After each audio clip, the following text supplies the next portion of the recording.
এগুলো দেখো, এগুলো কুঁদরু বা কেউ কুঁদরি বলে। এগুলো আজকে রান্না করব। এগুলো কেটে নেব, কেটে নিয়ে তোমাদের দেখাচ্ছি কীভাবে কাটবো। দেখো, এগুলো লম্বা লম্বা করে কেটে নেব।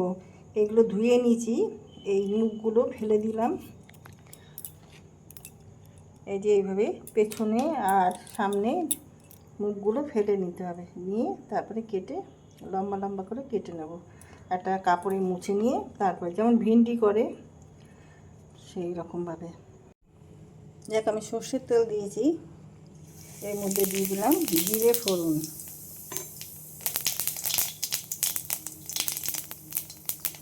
দিয়ে দেবো আমি একটা পেঁয়াজ কেটে নিয়েছি। পেঁয়াজ,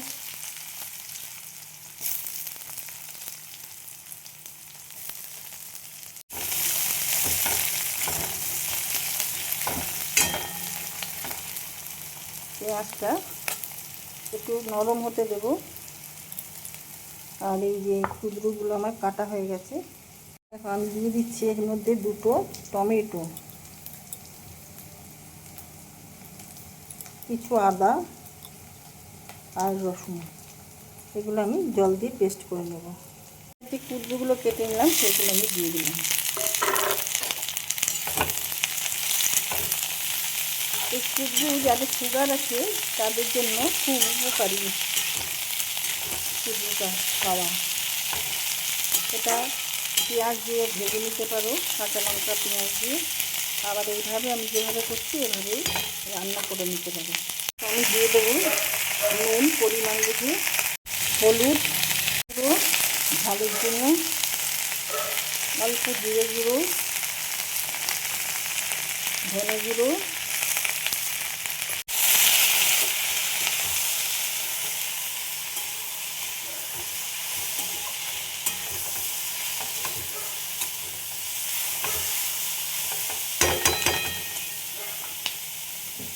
দিয়ে দেবো একটু কাশ্মীরি লাল লঙ্কার গুঁড়ো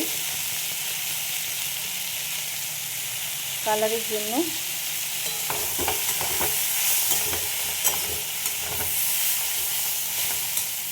যে পেস্টটা বানালাম সেটা দিয়ে দেবো।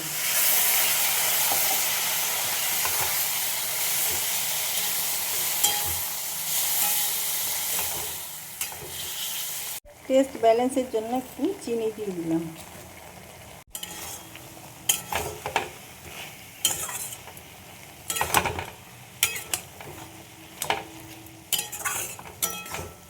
মশলাটা কষানো হয়ে গেছে,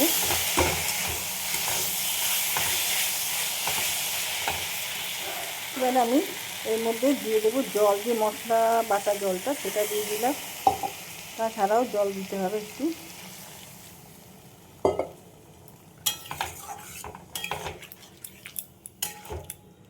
কে কোথা থেকে দেখছো আমার ভিডিওটা, ইউটিউব চ্যানেল থেকে যারা দেখছো তারা প্লিজ সাবস্ক্রাইব করে দিও। আর কোথা থেকে দেখছো আমাকে কমেন্ট সেকশানে জানিও, তাহলে আমার তোমাদেরকে ধন্যবাদ জানাতে সুবিধা হবে। এবার ঢেকে দেব।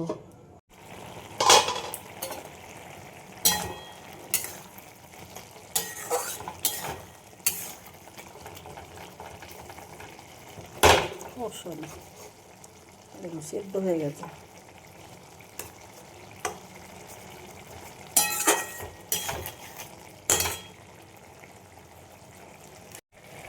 দিয়ে দিলাম গরম মশলা অল্প করে, মেথি দিয়ে দিলাম। ধনে পাতা থাকলে তোমরা ধনে পাতাও দিতে পারো। ধনে পাতা এখন পাওয়া যাচ্ছে না আমাদের এখানে, আর ব্লিঙ্কিট থেকে সব বাজে আসছে, শুকনো শুকনো ধনে পাতা আসছে। এবার একটুখানি ঘি, 4 ভাগের 1 ভাগ চামচে। দেখো আটাটা হয়ে গেছে, মাখা মাখা হয়ে গেছে।